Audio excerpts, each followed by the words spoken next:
café y no quise escuchar. Fue un café.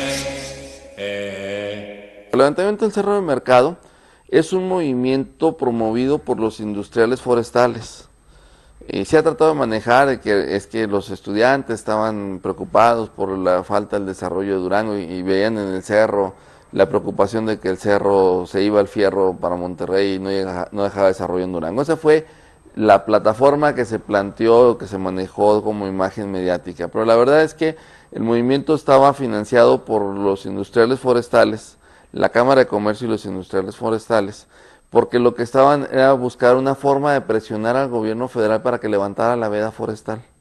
Ese proyecto de Gilberto Rosas, Simbeck y otros madereros consistía en que se les concesionaran esos bosques del noreste del estado y ellos estaban reclamando que se terminara la veda para dar paso a un gran proyecto que iba a ser supuestamente el detonante de la economía de Durango, pero muy hábilmente ellos utilizan el movimiento del cerro de mercado para presionar al gobierno.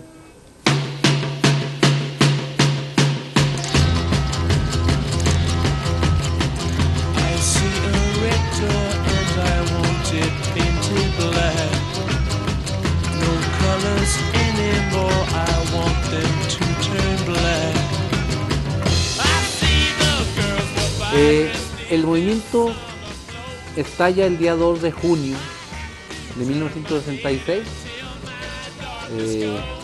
Las escuelas, sobre todo el Tecnológico de Durango y la Universidad Juárez, los líderes, se mueven a las demás escuelas. Y yo recuerdo en aquella ocasión, yo estaba en la secundaria 6, el primero, y los líderes del Tecnológico fueron a sacarnos para llevarnos al cerro. Entonces, todas las secundarias de la ciudad pararon, la normal.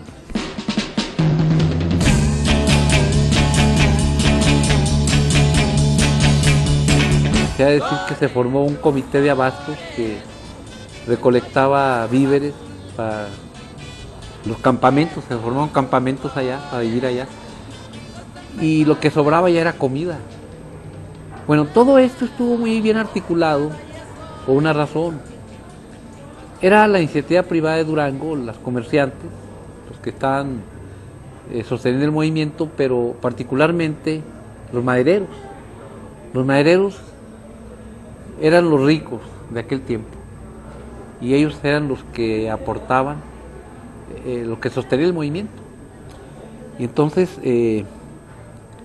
cada día, diariamente había un mitin aquí en la plaza, la marquesina de Benavides, estaba la farmacia de Benavides ahí, ¿no? Que hoy es pues, Constitución y 20. Ahí se subían los líderes a hablar, ir a asambleas informativas. Pero eran asambleas enormes, se llenaba la plaza y no se diga en el momento culminante, pues una concentración de 50,000 personas más o menos.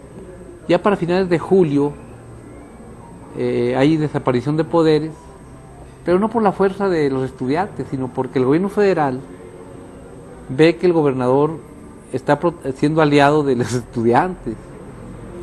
Y entonces el gobierno federal pues va a privilegiar más las inversiones del Grupo Monterrey que un movimiento estudiantil, ¿verdad?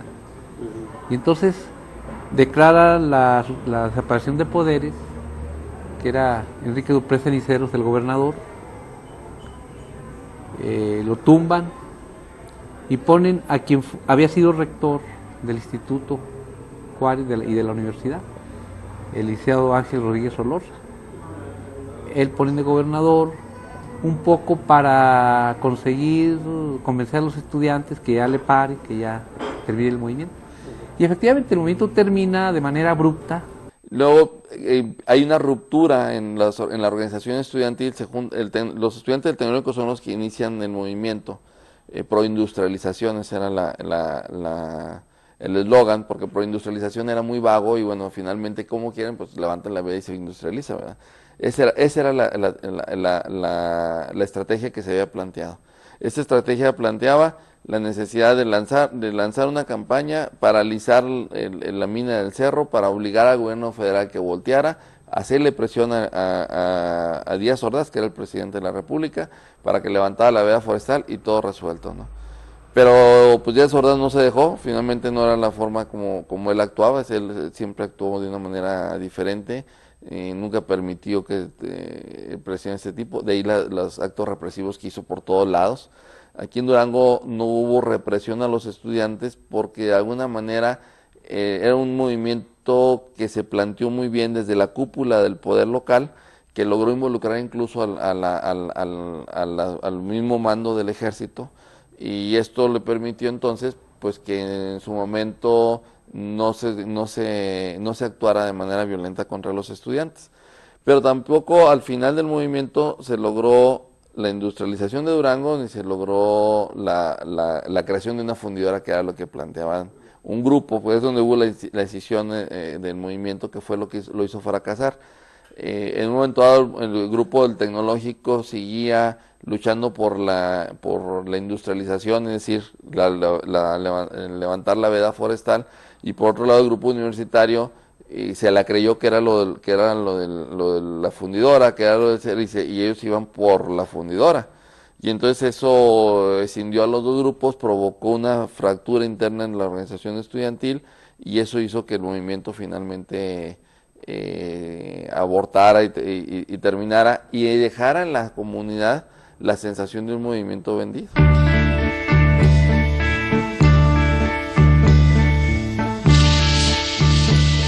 Fue un día terrible porque nadie queríamos bajar, nadie quería bajarse del cerro, porque no se había conquistado, no se había conseguido nada de la demanda, nada. Ya prometieron ahí en el meeting que iba a haber una fábrica de clavos y quién sabe qué. No hubo nada finalmente, y que iba a haber ¿qué? Una cuota de 4.50 por tonelada de mineral que saliera de Durango. Sí. Ese comité lo iba a administrar una parte de la universidad, el tecnológico y del gobierno.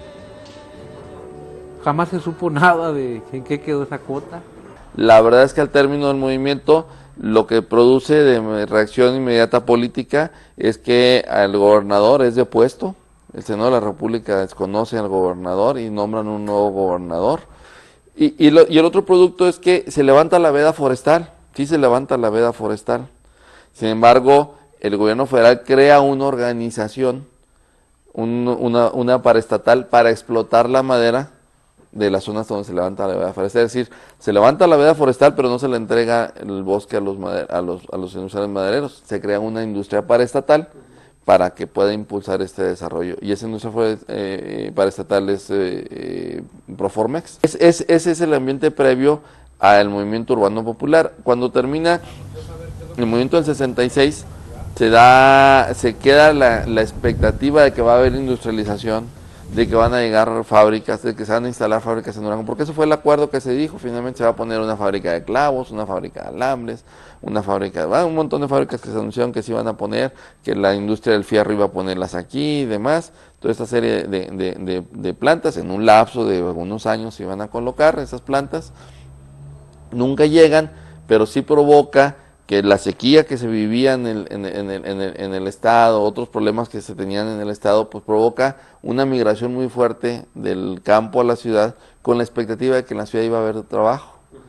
Pero lo único que se genera es una presión social muy fuerte, porque bueno, se traslada la gente de la ciudad, se llenan las vecindades, se vive en condiciones infrahumanas y demás, y ese es el caldo de cultivo que encuentra el movimiento urbano popular para impulsar el desarrollo de las invasiones y ir generando un cuerpo político, ir politizando algunos grupos en ese sentido.